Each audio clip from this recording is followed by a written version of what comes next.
భయంకరముగా ఆయన్ని ఆ గెత్సేమనే తోటలో పట్టుకొని ఆ యెరూషలేము వీధులలో ఈడ్చుకుంటూ భయంకరముగా కొట్టుకుంటూ ఆ హేరోదు రాజు యొద్దను అలాగే పిలాతు రాజు యొద్దను తీర్పు పొందినవాడై భయంకరమైన శ్రమ పొంది మరణించి శిలువలో పాతి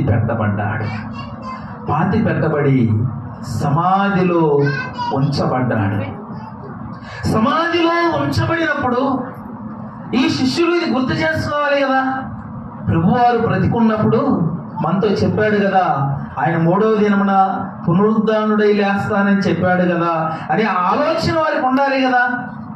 మరణమేమి ఆయనకి, మరణాన్ని ఆయన జయిస్తాడు. ఆయన మరణం అసంభవమైనది కాదు. ఆయన మరణాన్ని ఎలాగైనా లేయగలిగిన వాడు. లాజరును లేపాడు, ఇంకో చిన్న బిడ్డను లేపాడు, ఎంతో మందిని మరణించిన వారు మన కళ్ళ ముందే లేపాడు. ఆయన దేహం విషయమై కూడా ఆయన నేను లేస్తానని చెప్పాడు కదా, ఖచ్చితంగా లేస్తాడని వారు ఎదురు చూడాలి. లెక్క ఇదే, అంతేనా కదా.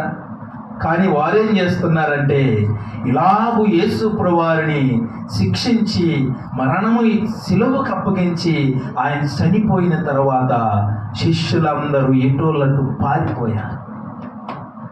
వాళ్ళు భయపడుతున్నారు. ఎక్కడ మమ్మల్ని పట్టుకొని మమ్మల్ని కూడా బంధించి మమ్మల్ని కూడా మరణానికి అప్పగిస్తారేమో, మమ్మల్ని కూడా శిక్ష వేస్తారేమని చెప్పి అందరూ పారిపోయారు. ఎవరికి వారుగా తప్పించుకొని వెళ్ళిపోయారు. నీవు కూడా ఆయనతో తిరిగావు, నేను చూశానంటే పేతురు బొరుకుతున్నాడు. లేదు, నేను ఆయన వెంట తిరగలేదు, ఆయనకు నాకు సంబంధమే లేదని అబద్ధమాడాడు. అంటే